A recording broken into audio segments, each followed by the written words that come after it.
मध्य प्रदेश में शिवराज सरकार के कैबिनेट विस्तार के बाद में ज़्यादातर सिंधिया खेमे के विधायकों को तवज्जो दी गई है। हालांकि इसमें मंदसौर से भी दो नेताओं को, जो कि एक तो वर्तमान विधायक जगदीश देवड़ा को जगह दी गई है बतौर कैबिनेट मंत्री, और दूसरे वो हैं जो सिंधिया खेमे से आते हैं, जो कांग्रेस छोड़ बीजेपी में आए थे, हरदीप सिंह डंग, उन्हें भी कैबिनेट मंत्री का दर्जा दिया गया है।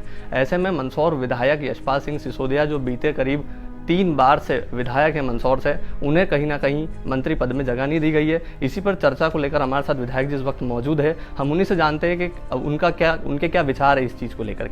यशपाल जी, क्या भारतीय जनता पार्टी के संगठन का और माननीय मुख्यमंत्री जी का मैं दिल से हृदय से आभार व्यक्त करना चाहता हूँ इस बात को लेकर के कि मंदसौर जिला और मंदसौर संसदीय क्षेत्र लगातार पिछले 15 वर्षों से मंत्री को लेकर के उपेक्षित था।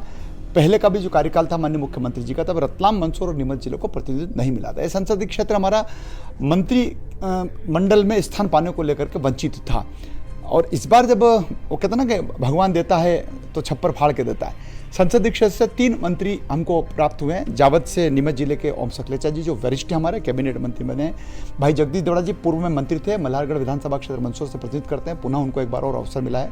और तीसरे वे व्यक्ति आए जो कांग्रेस को छोड़ करके और भारतीय जनता पार्टी की जिन्होंने सदस्यता स्वीकार करी है और जिनको चुनाव भी लड़ना है, ऐसे हरदीप सिंह जी डंग को भी कैबिनेट में स्थान मिला है। मैं मंदसौर जिला मुख्यालय का विधायक होने के नाते तीनों के प्रति शुभकामना ज्ञापित करता हूँ और उम्मीद करूंगा कि भारत गठन के नेतृत्व में, सरकार के नेतृत्व में तीनों मंत्रीगण और पूरा मंत्रिमंडल जनता की अपेक्षाओं के ऊपर खरा उतरे और जो ओहदा, जो पद, जो जिम्मेदारी संगठन ने और माननीय मुख्यमंत्री जिन तीनों को दी है और पूरे सारे मंत्रियों को दी है, उसमें खरा उतरने की कोशिश करें। आप मानते हैं आपको जो है मंत्रिमंडल विस्तार में इसमें नज़रअंदाज किया गया है कहीं ना कहीं? नहीं, देखिए, मांग थी, मीडिया में भी नाम था, उम्मीद आपको होती है, मेरा भी नाम कहीं ना कहीं बहुत तेजी से, भी तीसरी बार का विधायक हूं, लेकिन मेरे को इस बात का मलाल नहीं है। इस बात का इसलिए मलाल नहीं है कि पार्टी ने 3 बार मुझे लगातार टिकट दिया, इस लायक बनाया कि मैं हेडक्वार्टर जिला मुख्यालय से मैं यहाँ का विधायक हूँ लगातार तीसरी मर्तबा का। किसान आंदोलन के बाद भी मैं लगभग 19,000 मतों से जिला मुख्यालय से नरेंद्र हाटा जैसी शख्सियत से के मुकाबले में मैं चुनाव जीता हूँ। जनता ने मुझे चुनाव जिताया, कार्यकर्ता के परिश्रम ने चुनाव जिताया। मेरे मन में हो सकता है कि मुझे मंत्री नहीं बनाया, कुछ हो सकता है, मानव स्वभाव है, लेकिन मेरे साथ साथ आम जनता को भी कहीं ना कहीं लग रहा होगा कि मंत्री मुझे भी बनना था, या कार्यकर्ताओं को भी लगता है। लेकिन मैं मानता हूं इस बात को कि भारतीय जनता पार्टी का जो संगठन है वो आज नहीं तो कल किसी भी स्थिति में, किसी भी परिस्थिति में मेरी अनदेखी नहीं करेगा। कुछ कार्यकर्ता भी जो है मंदसौर के आजाद चौक में आज मुझे जानकारी मिली है कि मेरे समर्थन में आज आजाद चौक पर कुछ कार्यकर्ता बैठे हैं और उन्होंने मेरा बैनर भी लगाया और वो मांग कर रहे हैं। मैं उनसे निवेदन करना चाहता हूँ कि जो होना था हो गया। पार्टी कभी भी उस व्यक्ति के बारे में जिसकी निष्ठा होती है, जिसका परिश्रम होता है, जिसका कहीं ना कहीं एक अच्छाइयाँ होती है, उसकी कभी अनदेखी नहीं करती। और मुझको लगता है कि आज नहीं तो कल भारतीय जनता पार्टी पुनः मुझे कहीं ना कहीं उचित स्थान देगी। दल के ऊपर मेरा पूरा भरोसा, संगठन के ऊपर मेरा पूरा भरोसा। बन गई है, टीम बड़ी बन गई है, काबीना मंत्री बन गए हैं, कैबिनेट मंत्री बन गए, राज्य मंत्री का दर्जा जिनको मिल गया बन गया। अब तो मेरा कहना है कि सरकार फुल फ्लेज बन गई है। अब कोरोना भी धीरे धीरे जाएगा। अब हमारी सबसे बड़ी जिम्मेदारी है कि ये जो मंत्रिमंडल का गठन हुआ है, ये मंत्रिमंडल का गठन होने के बाद जनहित के हम काम करें।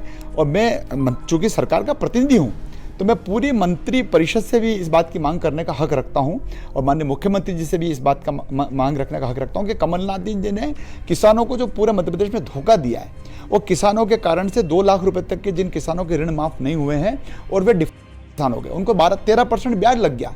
तो मैं माननीय शिवराज जी से और उनके पूरे मंत्रिपरिषद से पहली मांग ये रखूंगा मेरी ओर से कि कम से कम ब्याज का जो भार किसानों के ऊपर पड़ा, छलावे में आए किसान, धोखे में आए किसान, 2 लाख रुपए के कर्ज माफ करना नहीं करना वो अलग विषय है, लेकिन जबरदस्ती में सरकार की नासमझी के कारण से किसानों को ब्याज की भारी भरकम राशि का दंड चुकाना पड़ा है, जुर्माना लग गया उनके ऊपर।